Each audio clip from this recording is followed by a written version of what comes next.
जय संघ शक्ति।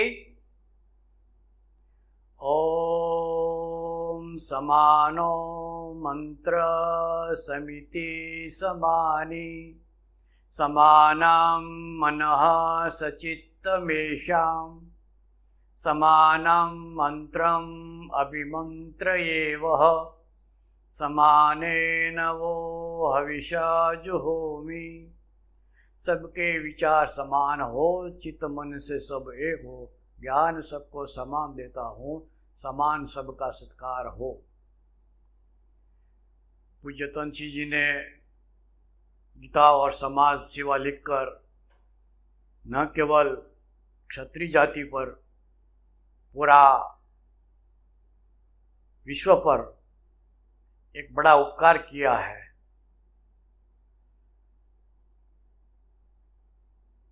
आज उस किताब का 18वां प्रकरण, जो आखिरी प्रकरण है, इस पर हम विवरण करेंगे। पहले बताया था कि गीता के संदर्भ में 18 का अंक वो मायने रखता है। महाभारत के पर्व 18, कुरुक्षेत्र का युद्ध 18 दिन का, कुरुक्षेत्र में जो सेना इकट्ठी हुई थी वो 18 क्षणी, कृष्ण ने जो गीता का उपदेश है दिया, उसको 18 प्रकरण में 18 अध्याय में बांट दिया गया है। और पूज्य तुलसी जी ने भी गीता और समाज सेवा 18 प्रकरणों में लिखा है। ये आखिरी प्रकरण है। शीर्षक है सफलता। थोड़ा ऐसा लगता है कि गीता सफलता और निष्फलता के बारे में कुछ सोचता ही नहीं। गीता में सोचने का मना किया। और इधर पूज्य तुलसी जी ने सफलता के बारे में लिखा है, शीर्षक सफलता का है। तो ये इसमें क्या है, इसका इशारा पिछले 17वें प्रकरण में लोक संग्रह में दे दिया है। पूज्य तुलसी जी ने पिछले प्रकरण के अंत में लिखा है कि बिना व्यावहारिक ज्ञान किसी सैद्धांतिक विचारधारा को सामाजिक जीवन में ढालने में सफलता नहीं मिलती। केवल थोथे सिद्धांत को लेकर चलने से हमें कोई सफलता नहीं मिलेगी। सिद्धांत को व्यावहारिक जीवन में ढालना लोक संग्रह से ही हो सकता है। और इसलिए लोक संग्रह का सम्यक ज्ञान ही समाज जागरण के लिए सफलता का एकमात्र मार्ग है।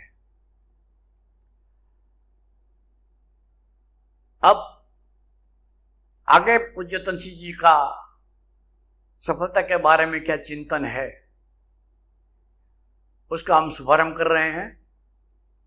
प्रारंभ में ही पूज्य तुलसी जी ने इस प्रकरण के प्रारंभ में लिखा है कि प्रत्येक कार्य को करते हुए व्यक्ति हमेशा यही सोचता है कि अमुक कार्य करने से उसका क्या फायदा। हमारी मानसिकता फायदावादी है। इससे समाज की जो विचारधारा कुंठित हो गई है कि गीता का कर्मयोग, जिसको हम निष्काम कर्म का योग कहते हैं, कर्तव्य मानकर जो करना चाहिए वो योग है, वो कर्म योग है, वो आज बेअसर हो गया है। लोग यही सोचते हैं कि फायदा नहीं होगा तो कर्म क्यों करेंगे। समाज व व्यक्ति में त्याग करना ये आजकल मूर्खता मानी जाती है।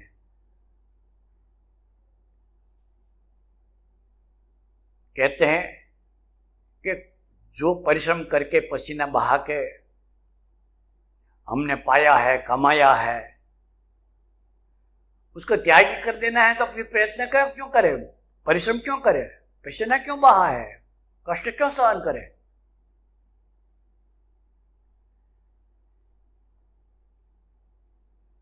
ये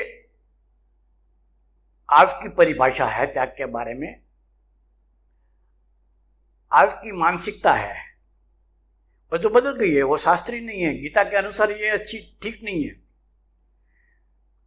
कोई कहता है कि कर्म फल कर्ता के लिए नहीं हो तो हो गया कि त्याग, कि मेरे लिए मैं कर्म फल के लिए नहीं काम कर रहा हूं, मैंने त्याग कर दिया। दूसरा कहता है अपने व अपनों के हित न देखकर विशाल जन समूह के लिए यदि काम करते हो तो हो गया त्याग। ये त्याग तो है मगर सीमित दायरे में। गीता के अनुसार ये बिल्कुल ठीक नहीं बैठता। गीता में तो त्याग की परिभाषा इस तरह की है कि कार्यम इति एव यत् कर्म नियतम क्रियते अर्जुन संगम त्यक्त्वा फलम चैव स त्याग सात्विकम मतः। त्याग वो भी सात्विक, तो कौन सा त्याग है वो सात्विक है। तो श्री कृष्ण कहते हैं अर्जुन कार्यम इति करना चाहिए ऐसा समझकर, एवं ऐसा समझकर ही यत नियतम कर्म, जो व्यक्ति नियत कर्म मतलब शास्त्रानुसार जो हमारे जन्म के लिए निश्चित है कि यही करना है, मनमानी नहीं, इसमें मेरी इच्छा से मैं करूं ये बात नहीं है। इसमें शास्त्रों ने क्या कहा है, भगवान ने क्या कहा है, उसको कहते हैं नियत कर्म। वो ऐसा कर्म संगम च फलम त्यक्त्वा,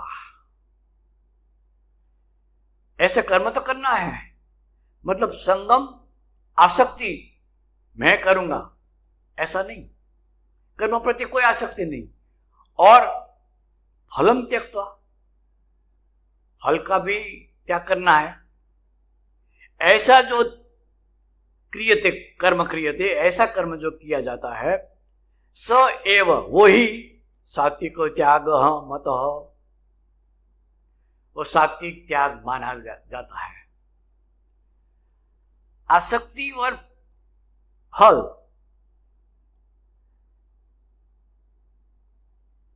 इसका त्याग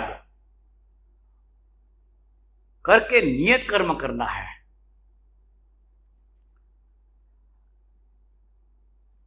काम तो हम करते हैं, काम कर्म किए बिना हम तो रह ही नहीं सकते, मगर हम शायद ही सोचते हैं कि जो मैं कर रहा हूं वो मेरे लिए नियत कर्म है क्या, कि मेरा मनमाना कर्म है वो। और फिर ये भी शायद सोचते हैं कि उस कर्म के प्रति मेरी आसक्ति है क्या कोई, और कर्म करूंगा तो फल तो मिलेंगे, तो कौन सा फल मिलेंगे, कब मिलेंगे, ये भी मैं सोचता हूं तो ऐसा कर्म सात्विक नहीं है। ऐसा त्याग जो नियत कर्म है, फल आसक्ति छोड़कर कर्म फल का त्याग करके, वो कर्म ही सात्विक त्याग है। और त्याग के साथ साथ दान की बात भी श्री कृष्ण ने कह दी कि दातव्यम इति यद दानम दीयते अनुपकारिणे देशे काले च पात्रे च तद्दानम सात्विकम श्रुतम।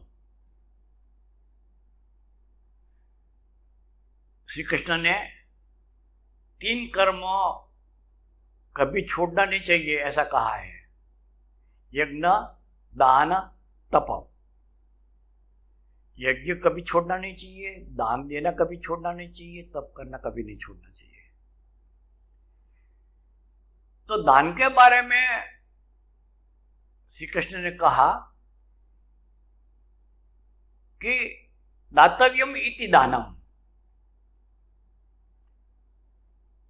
मेरा कर्तव्य है कि मैं दान दूं, देना चाहिए। और किसको?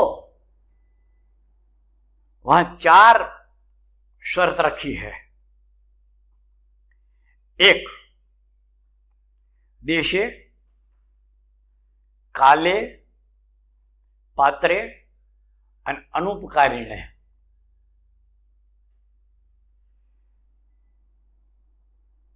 तो कहा कि दातव्यम इति यद दानम दीयते अनुपकारिणे देशे काले च पात्रे च तद्दानम सात्विकम श्रुतम च, मतलब और अर्जुन दातव्यम इति, दान देना कर्तव्य है, इति मानकर, ऐसा मानकर, यद दानम, जो दान, देशे काले च पात्रे, और अनुपकारिण है, योग्य जगह पर, योग्य समय पर, योग्य पात्र को, और प्रत्युपकार न करने वाले को दियते, जो दिया जाता है, वो दानम सात्विकम स्मृतम, ये दान सात्विक माना जाता है। यहां दान तो देना चाहिए ऐसा कहा है, मगर केवल देश, काल, पात्र और अनुपकारिण, उनको ही देना चाहिए। क्यों? ऐसा क्यों कहा गया? देश व काल अर्थात समय देखकर दान देना चाहिए। मान ले कि किसी प्रदेश में अकाल पड़ा है और या बाढ़ में घर, पशु, फसल नष्ट हो गए हैं, तो वो प्रदेश, वो समय दान देने के लिए उचित माना गया है। और वहां जाकर यदि आप अपनी शक्ति के अनुसार जो कुछ है उसको पीड़ित को सहाय करें, वो सात्विक दान है। हमारे समाज में कुछ श्रद्धालु लोग हैं, वैसे उनको श्रद्धावान नहीं मानना चाहिए, मगर व्यवहारिक भाषा में कहा जाता है। वो ब्राह्मणों की 84 करते हैं और फिर मतलब उनको खिलाते हैं और फिर उनको दक्षिणा में दान भी पैसा भी देते हैं। आपने कभी सोचा कि जिनको आप खिला रहे हैं वे आपके भोजन के बिना क्या भूखे थे?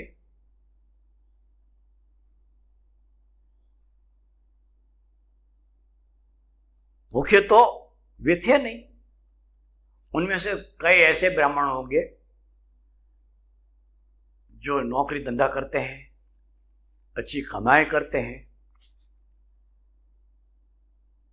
रहने के लिए अच्छा मकान है, कार भी हो सकती है। ऐसे लोगों को खिलाने में कोई अर्थ है? और उनको दक्षिणा 5-25 रुपया दो, उससे क्या फर्क पड़ेगा? पात्र को ही दान देना चाहिए। जो निराधार है, कोई आधार नहीं बेचारे को, आप जो देंगे उससे भी उसका चलता है। जो अपाहिज है अर्थात बिना हाथ पैर या और कोई अंग नहीं होने से वो परिश्रम नहीं कर सकता, ऐसे बीमार दरिद्र उनको दान दो ना। उनको कुछ चाहिए वो आप दो। और जब देने की बात आती है ना तो हमारे पास जो पैसा है वही सामने आता है। पैसे का दान करना चाहिए, महत्व है पैसा का, और पैसे के सिवा और भी कई चीजें हमारे पास है देने के लिए।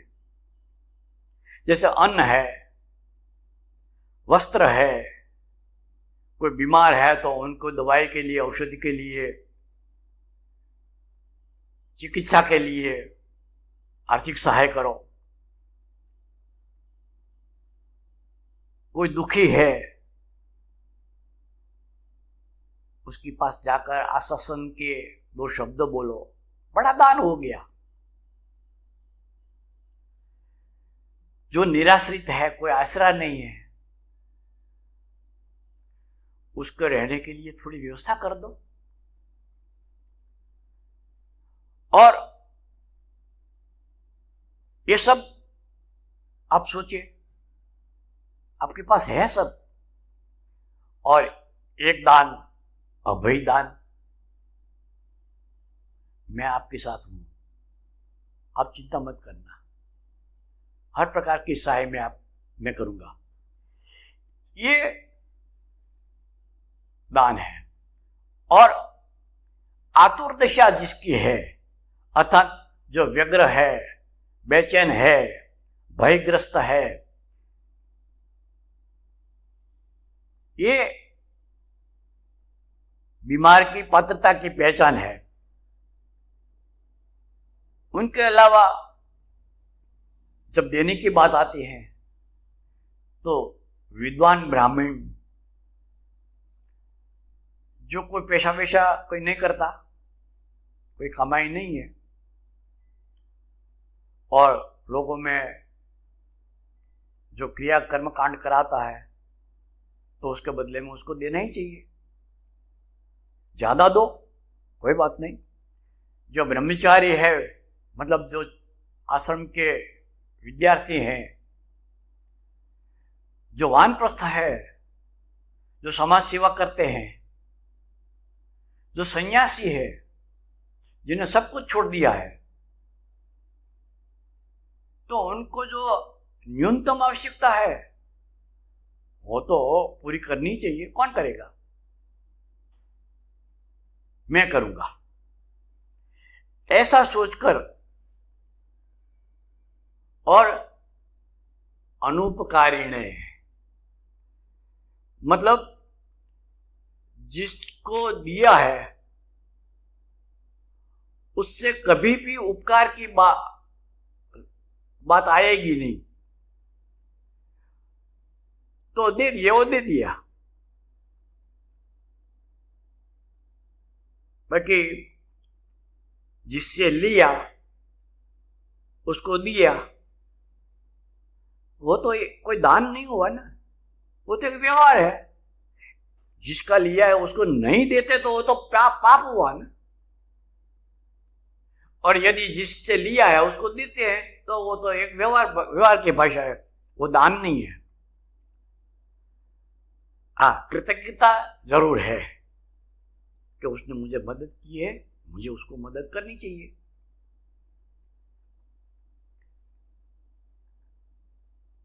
मगर अनुपकारी ने मतलब जिससे कोई प्रत्युपकार की संभावना ही नहीं है, जिनको आप पहचानते भी नहीं है, हो सकता है दूसरी बार उसका दर्शन न भी हो, ऐसे जरूरतमंद को दान देना सात्विक दान है। और भी एक बात याद रखनी है कि जो दाएं हाथ से लिया जाता है वो बाएं हाथ को पता ही नहीं लगना चाहिए। अर्थात दान दे के भूल जाना है कि मैंने दिया, ये सात्विक दान है। और एक और भी बात है, दान देकर दाता बन जाने के अहंकार को मत पाल लेना। मैंने दिया, मैं दानी हूं। आपने जो दिया याद रखे वो आपकी मालकियत नहीं थी, आपको देने के लिए, सदुपयोग करने के लिए आपको वो सौंपा गया था जो आपके पास है। इदन न मम, मेरा नहीं है, तेरा तुझको अर्पण। क्या लागे मेरा, ऐसा मानकर जो दिया जाता है तो कभी अहंकार नहीं आएगा। दाता का अहंकार बहुत भयंकर बात है। मगर मैं देने वाला कौन हूं और मैं क्या, मेरा है क्या, ऐसा मानकर जो दिया जाता है वो सात्विक दान है। और इसी भाव से यदि देते हैं तो आप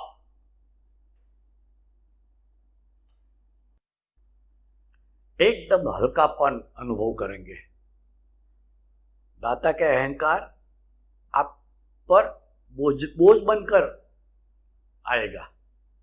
मगर आप देते ही नहीं, आप मतलब देने के, आप देने वाले हैं ऐसा भाव है ही नहीं। और आप जो देते हैं वो मेरा नहीं ऐसा मानकर देते हैं, तो दे दिया, भूल गए।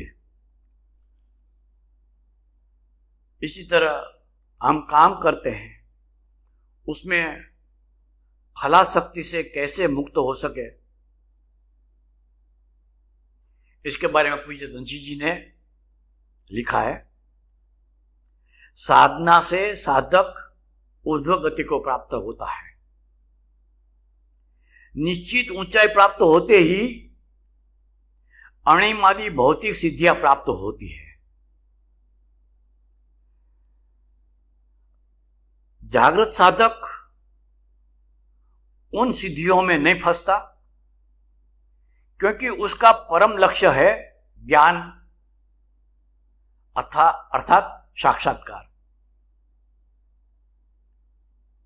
यहां पूज्य धनसिंह जी ने अणिमादि सिद्धियों की बात की है। तो वो सिद्धियां क्या होती है? अणिमादि का मतलब अणिमा आदि और भी है सिद्धियां, तो उसकी जानकारी तो ले ले, ये समझकर कि उन सिद्धियों से हमारा कोई सरोकार नहीं है, क्योंकि ऐसी हमारी साधना है ही नहीं जो इतनी ऊंचे हम उठें और बीच में हमको ऐसी कोई सिद्धियां मिल जाए।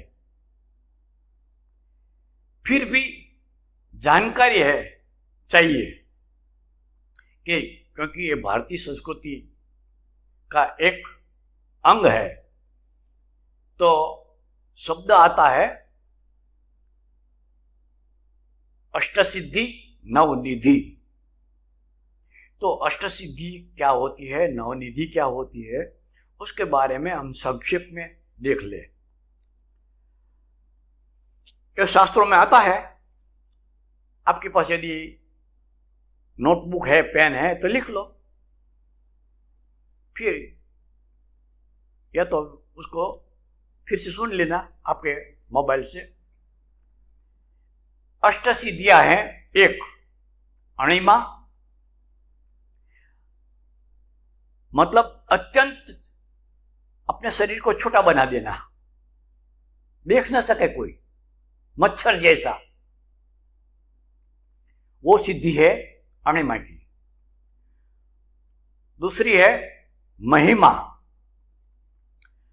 बहुत बड़ा, अत्यंत बड़ा बना देना अपने शरीर को, कोई नाप ना सके हमको, हमारे शरीर को।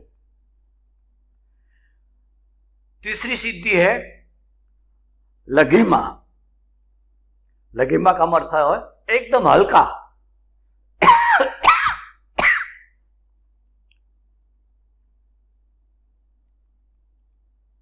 चौथी सिद्धि है गरिमा, एकदम भारी बन जाना, पर्वत जैसा। पांचवी सिद्धि है प्राप्ति, मतलब अदृश्य हो जाना, सामने देखे ही नहीं। छठी है प्राक्राम्य,